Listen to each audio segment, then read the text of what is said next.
Bonsoir à tous, Erev Tov. Donc nous commençons un nouveau sujet, Be'ezrat Hashem, celui de Amiral Enochri, que nous allons étudier dans les prochaines vidéos. Qu'est-ce que c'est Amiral Enochri? Le fait de demander à un non-juif de faire un travail pendant Shabbat. Pourquoi est-ce interdit?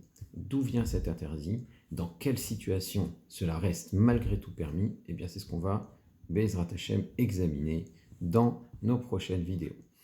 D'où vient Amiral Enochri? Alors on en parle beaucoup dans Masechet Shabbat, et on dit dans Masechet Shabbat, Daf Kuf Nun Amud Aleph 150a, c'est Ravashi qui parle, Amira Lenochri Shvut. Le fait de demander à un non-juif de faire une melacha pendant Shabbat est un shvut donc un interdit des Rabbanan. C'est-à-dire que dans la Torah, rien n'interdit de le faire, ce sont les Chachamim qui ont trouvé juste de décréter cet interdit-là.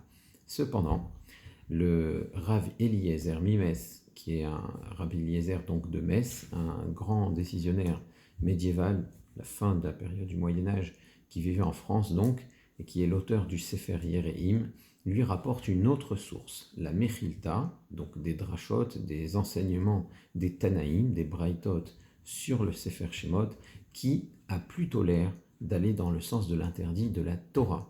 Et effectivement, dans le Sefer Shemot, on dit Lo yarase kol melacha. Aucun travail ne doit être fait, donc à la forme passive.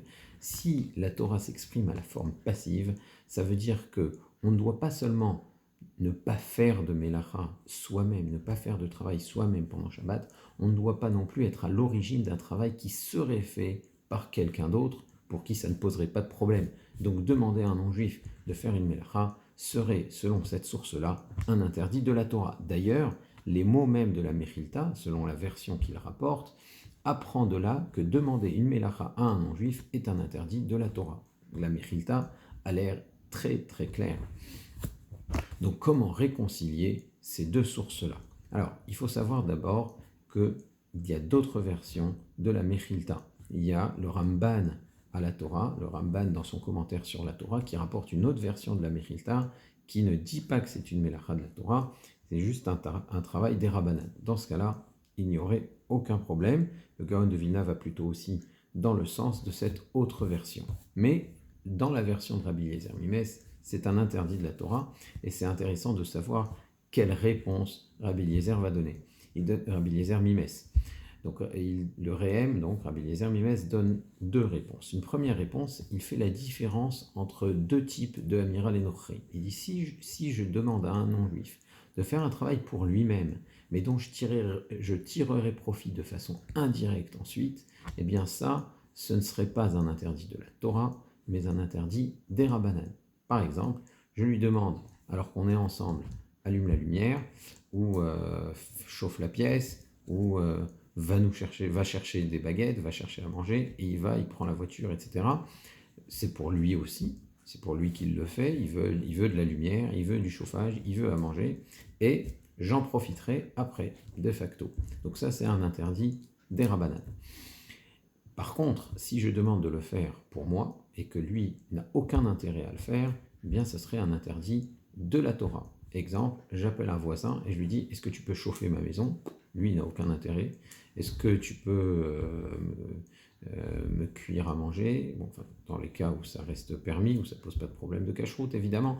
« Est-ce que tu peux m'apporter tel et tel objet qui est dans tel et tel endroit ?» Lui, il n'a aucun intérêt, mais il veut te rendre service. Donc il le fait par gentillesse. Dans ce cas-là, c'est un interdit de la Torah, puisque ce n'est pas pour lui qu'il le fait. Donc ça, c'est la première réponse que donne Rabbi Eliezer Mimes, et cette réponse n'est pas convaincante. Pourquoi? Parce que quand Ravashi dit dans Shabbat, Daf Kuf Nun Amud Aleph, Amiral Enochri Shvut, que le fait de demander à un non-juif est un interdit des Rabbanan, c'est un Shvut, eh bien, il parle clairement d'un travail que le non-juif fait pour le bénéfice du non-juif, pas pour lui-même, pour le bénéfice du juif, pas pour lui-même. Et donc, c'est exactement la situation qui serait un interdit de la Torah. Pourtant, Ravashi dit, c'est un shoot. Donc on est obligé d'avoir recours à la deuxième réponse de Rabbi Eliezer Mimes, et c'est la conclusion de la majorité écrasante des poskim, pour ne pas dire la totalité, c'est que le pasuk qui est rapporté par la Mechilta est en réalité une asmarta. Et quand la Mechilta dit « apprends de là que c'est un interdit de la Torah », elle veut dire « c'est un interdit qui peut se refléter dans un verset de la Torah. Mais en réalité, c'est un décret des Rabbanan. C'est quoi une asmarta? Eh bien, les Chachamim, les sages, ont à un moment donné trouvé juste d'interdire la Amira Lenochri, et ils ont basé leur décision, leur décret, sur ce que peut sous-entendre un verset de la Torah. Évidemment, le sens simple, Lo ya'aseh kol melacha, aucun travail ne doit être fait par vous, les Bnei Israël, mais le fait que ce soit au passif, ça permet d'appuyer ce décret des Chachamim, de ne pas le faire non plus par l'intermédiaire d'un non-juif. Pourquoi les Chachamim ont-ils interdit cela? Eh bien, ça paraît logique. En réalité, si on commence à demander des travaux à des non-juifs pendant Shabbat, on pourrait voir des travaux se faire de façon systématique autour de nous, la lumière allumée, la voiture, etc. On pourrait tout faire par l'intermédiaire de nos voisins et finalement, ça serait très léger à nos yeux. Ces mélachot, on les verrait tout à fait normales pendant Shabbat. On trouverait ça normal qu'elles soient faites pendant Shabbat et on finirait à un moment donné par les faire nous-mêmes. C'est pourquoi les Chachamim, c'est très facile en réalité. Il suffit qu'on se soit habitué à ce qu'un travail soit fait pour nous pendant Shabbat. On a tous les Shabbats, on a quelque chose qui nous est livré, tout prêt, un objet ou je ne sais quoi, et à un moment donné, c'est pas fait, on est habitué à avoir cela, à avoir quelqu'un qui nous allume la lumière, qui nous éteint la lumière, peu importe. Et à un moment donné, c'est pas fait, on a tellement l'habitude que ce soit fait qu'on peut finir par le faire soi-même, tout simplement. Donc, c'est pourquoi les Chachamim ont interdit la Amira Lenochri. Alors, dans quelle situation ça pourrait être permis? Alors, on va passer en revue quelques-unes de ces situations et après, on verra comment, de façon régulière, on pourrait tirer profit, bénéficier des services d'un non-juif pendant Shabbat. Alors, demander avant Shabbat à un non-juif de faire une mélacha. Est-ce que ça pose un problème? D'un côté, on ne lui a pas demandé pendant Shabbat. On lui a dit avant Shabbat, écoute, il y a le jour du marché, tel et tel endroit, à telle et telle heure, est-ce que tu peux m'acheter quelque chose? Donc je lui ai demandé avant Shabbat de m'acheter quelque chose, de me vendre quelque chose. Il faut savoir qu'acheter et vendre, c'est un interdit des Rabbanan. Est-ce que je peux lui demander avant Shabbat de faire un interdit des Rabbanan? Donc là, j'ai deux bonnes raisons de dire que ça ne pose pas un problème. Eh bien, le Rav de base, Rav David Ben Zimra, qui est un décisionnaire qui vivait en Égypte à l'époque du Shulchan Aruch, du Rav Yosef Karo, il a l'air de le permettre. Mais le Shulchan Aruch maintient que ça reste assaut. Donc, demander à un non-juif avant Shabbat, c'est pas un argument pour permettre, et lui demander de faire une melacha des Rabbanan, c'est pas non plus un argument pour permettre, et même quand il y a les deux, eh bien le Shulchan Aruch l'interdit. Mais étant donné qu'il y a déjà deux arguments, je lui demande avant Shabbat et c'est un interdit des Rabbanan, on peut, en cas de grand besoin ou de mitzvah, s'appuyer sur l'opinion permissive qui est celle du Radbaz. On peut aussi demander à un non-juif de faire une melacha deoraita, une melacha de la Torah, pour une mitzvah très spécifique qui est la mitzvah de Yishuv Eretz Israël. Les Chachamim et bien entendu la Torah, si on fait attention aux psukim, tiennent absolument à ce que le plus de juifs possible vivent en Eretz Israël et ce qu'Eretz Israël soit habité par le plus de juifs possible. Donc si on a l'occasion pendant Shabbat de pouvoir acheter un bien là-bas et que c'est maintenant ou jamais, on peut demander à un non-juif de rédiger le contrat, on peut lui demander aussi de signer à notre place, etc. Donc c'est une véritable Amira Lenochri pour des travaux de la Torah. Il faut savoir qu'écrire, c'est une melacha de la Torah. Eh bien, pour la mitzvah de Yishuv Eretz Israël, c'est permis. Alors, il y a effectivement un petit débat entre les Rishonim, si quand on dit qu'écrire c'est une melacha de la Torah, c'est uniquement quand on écrit en hébreu, mais la majorité des décisionnaires considèrent qu'écrire dans quelque langue que ce soit, y compris en français, que ce soit en français, que ce soit en arabe, même si c'est pas le Lashon HaKodesh, ça reste un interdit de la Torah. Donc, Pashtout, c'est un interdit de la Torah. On peut trouver quelques décisionnaires qui pensent le contraire, mais ça reste un interdit de la Torah, étant donné qu'il s'agit de la mitzvah de Yishuv Eretz Israël, je veux rédiger un contrat pour acheter un bien en Eretz Israël, eh bien j'ai le droit de le faire, j'ai le droit de demander à un non-juif de le faire, il n'y a pas de problème de Amira Lenochri dans cette situation. Alors, est-ce que de cette Gemara qui le permet, on peut le déduire pour d'autres mitzvot? Certains poskim pensent que c'est valable pour une autre mitzvah. Je peux demander à un non-juif de faire une melacha pendant Shabbat que c'est pour une mitzvah. Donc la Amira l'Enochi serait permise pour toute autre mitzvah, pas spécifiquement mitzvah Yishuv Eretz Israël. Mais c'est l'opinion du Baal Haïtour, mais il faut savoir que la halakha ne s'appuie sur ces opinions qu'en cas de mitzvah de Rabim, quand c'est la mitzvah d'un tzibour, et seulement quand il n'y a pas le choix. Ça veut dire que dans l'absolu, c'est seulement la mitzvah de Yishuv Eretz Israël, mais pour une autre mitzvah, on ne peut pas demander à un non-juif. Si, en revanche, on est dans une situation de mitzvah de Rabim, la mitzvah pour un tzibour, pour une assemblée, pour un public, alors à ce moment-là, s'il n'y a pas le choix, on peut demander à un non-juif. Le cas classique, c'est quand la lumière s'éteint au Beth Knesset, dans une synagogue, on a besoin d'aller chercher un non-juif pour rallumer la lumière dans le Beth Knesset. Eh bien dans ce cas-là, c'est ce qu'on appelle mitzvah de Rabim, c'est la mitzvah du public qui est en jeu, et donc la Amira l'Enochi serait permise. Est-ce qu'on peut demander à un non-juif de transgresser un interdit d'Erabanan pendant Shabbat? D'Erabanan, c'est un interdit que les Chachamim ont décrété. C'est ce qu'on appelle Shvut de Shvut. Je demande à un non-juif de transgresser un interdit d'Erabanan. Par exemple, demander à un non-juif de déplacer un objet mouxé, demander à un non-juif de déplacer le couteau de la Mila, de demander à un non-juif d'administrer un médicament. Administrer un médicament, c'est un interdit des Rabbanan, comme on a vu dans les précédentes séries. Donc, est-ce qu'on a le droit de le faire? C'est autorisé pour quelqu'un qui est cholektat, qui est un peu malade, en cas de grand besoin, ainsi que pour une mitzvah. On peut faire ce qu'on appelle shvut des shvut pour une mitzvah. Exemple, déplacer par exemple un bébé pour qu'il aille faire la mila, non pas dans le domaine public, mais dans ce qu'on appelle un chatser, dans lequel il n'y a pas de haïrouv, déplacer un bébé dans les parties communes d'un immeuble, déplacer des objets dans les parties communes d'un immeuble, c'est un interdit des Rabbanan. Demander à un non-juif de déplacer cet objet pour faire une brit mila, par exemple, bien c'est permis. Mettons qu'on a un voisin Moël et il a oublié d'apporter ses affaires avant Shabbat chez son voisin qui doit faire une mila pendant Shabbat, il doit passer par les parties communes pour apporter son couteau de mila et toute sa mallette, mais il peut demander à un non-juif de transporter cette mallette de son appartement à l'appartement où se trouve le bébé, en passant par les parties communes. Donc ce serait Amira l'Egoy, donc Amira l'Enochi, demander à un non-juif de faire un interdit qui est des Rabbanan pour le but d'une mitzvah, et donc c'est permis pendant Shabbat.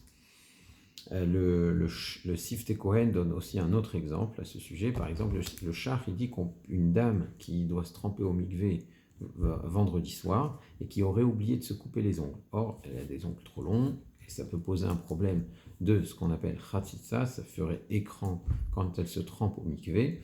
Elle peut demander à une non-juive de lui couper les ongles pour qu'elle puisse aller au mikvé vendredi soir. Pourquoi? Couper les ongles, ce serait, selon cette position, un interdit des Rabbanan. En effet, c'est un dérivé de gozèse, tondre. Quand on tond un mouton, c'est pour tirer profit de sa laine. Quand on coupe les ongles, on est aussi en train d'enlever quelque chose, en train d'enlever des cuticules d'un endroit où ça pousse. Donc, c'est comme gozèse, tondre, mais il y a une grande différence, c'est que quand je tonds un mouton, je veux tirer profit de sa laine, alors que quand je coupe les ongles, les ongles ne m'intéressent pas. Donc c'est ce qu'on appelle melacha shenatzricha legoufa. Je fais un travail pour autre chose que son but habituel, c'est parce que les ongles gênent. Quand je tonds le mouton, c'est pas parce que la laine gêne, mais c'est parce que j'ai besoin de la laine. Donc ce serait un interdit des Rabbanan, alors que tondre un mouton, c'est un interdit de la Torah. Couper des ongles serait un interdit des Rabbanan. Et donc demander à une non-juive de couper les ongles pendant Shabbat, ce serait shvut des shvut. Demander à un non-juif de faire un interdit des Rabbanan. Et comme c'est pour une mitzvah, c'est pour aller au mikvé vendredi soir, c'est permis. Donc, c'est comme ça que le Shach tranche, comme le Rambam, comme le Shulchan Aruch, et même s'il y a de nombreux poskim, de nombreux rishonim, de nombreux décisionnaires médiévaux qui vont plutôt dans le sens de l'interdiction, La halacha, c'est que c'est permis. Bon, je pense notamment au Tosfot, Ramban, Rashba, eux l'interdisent, mais le Shulchan Aruch, le Rambam et le Shach et d'autres Acharonim le permettent, et c'est ça la halacha. Il faut savoir qu'on peut aussi demander à un non-juif de faire quelque chose qui est sujet à machloket, qui dépend d'une dispute, d'un désaccord entre les décisionnaires. Je vous donne un exemple. Réchauffer un plat qui a refroidi quand il est liquide, et une soupe qui a refroidi. D'après le Shulchan Aruch, d'après le Tour, c'est un interdit de la Torah. Il y a ce qu'on appelle bishul achar bishul vedavar lach. Il y a une cuisson après la cuisson dans quelque chose qui est liquide. Réchauffer un bouillon dans le Shulchan Aruch, c'est considéré comme un interdit de la Torah. Mais il faut savoir que pas tous les décisionnaires ne sont d'accord. D'après Maïmonide, quand on dit dans la Gemara, il n'y a pas de bishul achar bishul, quelque chose qui est cuit ne peut pas être cuit à nouveau, ça concerne même un aliment liquide. C'est pas la halacha, mais cette position existe dans la halacha. Alors, même si on ne tranche pas comme le Rambam, on peut demander à un non-juif de le faire. Donc on pourrait demander à un non-juif de mettre sur la plata, si on considère que la plata, ça pose pas de problème de Mirzek Vachel, on étudiera ça Bezrat Hashem une autre fois, on pourrait demander à un non-juif de réchauffer une soupe, réchauffer un bouillon pendant Shabbat. Même si on ne peut pas le faire soi-même, puisque le Shulchan Aruch tranche qui a bishul achar bishul vedavar lach. On peut aussi demander à un non-juif de faire une action permise, mais qui aura pour conséquence directe une melacha. C'est ce qu'on appelle un psikréché. Et l'exemple qui est donné par le Kitzur Shulchan Aruch, le Rav Shlomo Gansfried, c'est demander à un non-juif de retirer une casserole dont les braises seraient collées. C'est-à-dire que le fond de la casserole, il y a des braises qui sont collées sur le fond de la casserole, parce que la casserole a été posée directement dessus.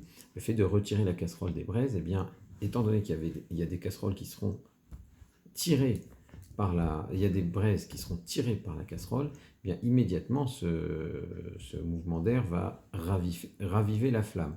Raviver la flamme, c'est avara, c'est un interdit de la Torah. Donc je demande à un non-juif de faire quelque chose qui ne pose pas de problème dans l'absolu, c'est prendre une casserole, retirer une casserole du feu, c'est pas un interdit, mais la conséquence directe, c'est que la flamme va se raviver, c'est avara. Donc c'est ce qu'on appelle un psikréché. Eh bien il faut savoir que demander à un non-juif de faire une action permise, mais par psikréché, il y aura une action interdite, qui est celle de Avrara dans cet exemple-là, eh bien c'est permis. On peut donc demander à un non-juif de venir nous ouvrir la porte pendant Shabbat, et par la même occasion, les lumières du couloir vont s'allumer, ça c'est permis, même si les lumières du couloir sont des ampoules à incandescence, qui pose un problème de Melacha de la Torah, étant donné que c'est un psikréché, et que moi je lui demande juste d'ouvrir ma porte, et ouvrir ma porte c'est permis, je lui demande une action permise qui aura pour conséquence directe par psikréché une Melacha, l'allumage des ampoules, eh bien c'est permis. Voilà, donc un autre exemple où on peut demander à un non-juif de faire quelque chose pendant Shabbat. On a vu aussi qu'on pouvait demander à un non-juif de façon allusive d'agir quand il y a un incendie ou une perte financière importante. Une perte financière importante, je peux réagir et dire celui qui sauve les meubles, celui qui trouve une solution, eh bien, il ne va pas perdre son temps. Ça veut dire que j'ai non seulement le droit de lui dire écoute, il y a le feu, je ne sais pas quoi faire. Il y a le feu à mon abri de jardin, il n'y a pas de danger, parce qu'encore une fois, s'il y a un danger, c'est une autre histoire, c'est une toute autre histoire. Même s'il n'y a pas de danger, il y a juste un danger de grande perte financière, eh bien je peux lui dire il y a le feu, je ne sais pas quoi faire. Et il va comprendre évidemment qu'on attend à ce qu'il réagisse et qu'il éteigne le feu. Mais même si je lui sous-entends que je vais le payer pour ça, c'est permis. Alors comment je peux le sous-entendre? En lui disant celui qui sauve mon abri de jardin, il ne va pas perdre son temps. Donc, il va comprendre qu'il va avoir un petit billet à la fin pour ce travail. Ce que je n'ai pas le droit de faire par contre, c'est de lui dire directement si tu sauves, tu ne vas pas perdre ton temps. Je ne peux le faire que de façon allusive, et à ce moment-là, c'est permis du fait de la perte financière. J'ai le droit aussi de demander un travail avant Shabbat à un non-juif de façon allusive. Si je viens le voir Motsai Shabbat et je lui dis pourquoi t'as pas fait ça? Pourquoi tu m'as pas que t'es pas parti chercher la marchandise ce Shabbat? Voilà. Le magasin il est encore vide. Pourquoi t'attends avant de remplir les stocks? Alors il va comprendre que Shabbat prochain il va falloir le faire. Il y a quand même une précision très importante à faire à ce sujet, c'est que j'ai pas le droit de lui demander cela si pendant Shabbat je vais en tirer profit. Ça veut dire si je lui demande ça pour que ce soit déjà prêt, que je puisse déjà faire des comptes, etc. Euh, ça peut poser un problème dans la mesure où je peux tirer profit de son travail pendant Shabbat. Ça c'est quelque chose qu'il faut éviter absolument. Ça fait partie aussi des interdictions de Amira Lenochri. Autrement dit, même si on va dire que la Amira ne pose pas de problème, je viens le voir Motsai Shabbat et je lui dis pourquoi tu n'as pas fait ça, et il comprend que Shabbat prochain il va devoir le faire. Si Shabbat prochain il le fait pour que pendant Shabbat je tire profit de son travail, eh bien là ça reste interdit. Évidemment, si je tire un profit direct de son travail pendant Shabbat, c'est comme par exemple ouvrir un magasin. Pendant Shabbat, je tire profit de son travail. Alors, il faut savoir que Amira Lenochri, c'est quand même un interdit qui est suffisamment grave pour que Chachamim interdise non seulement le fait de demander, mais aussi le fait de profiter du travail d'un non-juif pendant Shabbat. Ils ont même été jusqu'à interdire les situations où je ne lui demande rien et je ne profite pas, mais j'ai l'air d'avoir demandé à un non-juif de faire un travail pendant Shabbat. Même dans ces cas-là, c'est interdit. On a vu que cet interdit, il est fondé sur un pasouk. Donc, c'est pas parce que la Amira ne pose pas de problème que c'est systématiquement permis. Donc, la Amira, Motsai Shabbat ou après Shabbat, de façon allusive, dans l'absolu n'est pas interdit, mais il ne faut pas que ce soit un travail dont je vais tirer profit pendant Shabbat. On peut aussi demander à un non-juif un travail, de faire une mélacha pendant Shabbat pour éviter ce qu'on appelle tsar ba'alei chaim, la souffrance d'un animal. Il y a quelqu'un qui est venu me poser une question, il m'a dit voilà, le chien de ma sœur s'était blessé pendant Shabbat, j'ai fait ci et ça, est-ce que c'est grave? Qu'est-ce qu'il fallait que je fasse? Bon, alors évidemment, ayant agi dans la précipitation, il n'a pas fait tout comme il fallait, mais ce qu'il aurait pu faire, et ce qui aurait été parfaitement permis, c'est de demander à un non-juif de faire tout. Il va voir un voisin et lui dit est-ce que vous pouvez appeler un taxi? Et il lui demande de porter à la limite le chien dans le taxi. Après, il peut rentrer dans le taxi lui aussi. Tout cela, c'est Amira Lenochri pour éviter un tsar ba'alei chaim. Ce qu'il ne faut pas faire, par contre, c'est transporter le chien de la maison au taxi en passant par le domaine public. Là, ça devient un interdit de la Torah. Téléphoner soi-même, c'est faire soi-même une melacha de Rabbanan, c'est déjà moins évident. Mais demander à un non-juif pour tsar ba'alei chaim, c'est parfaitement permis. L'exemple qui est donné dans la halacha, c'est demander à un non-juif de traire les vaches. Les vaches souffrent si elles ont un trop plein de lait. Et donc, les traire pendant Shabbat, c'est permis pour éviter ce qu'on appelle tsar ba'alei chaim. Il y a d'autres situations de Amira Lenochri qui sont permises pendant Shabbat. On les verra Be'ezrat Hashem pour la prochaine fois. Kol Tuv et Erev Tov. Au revoir.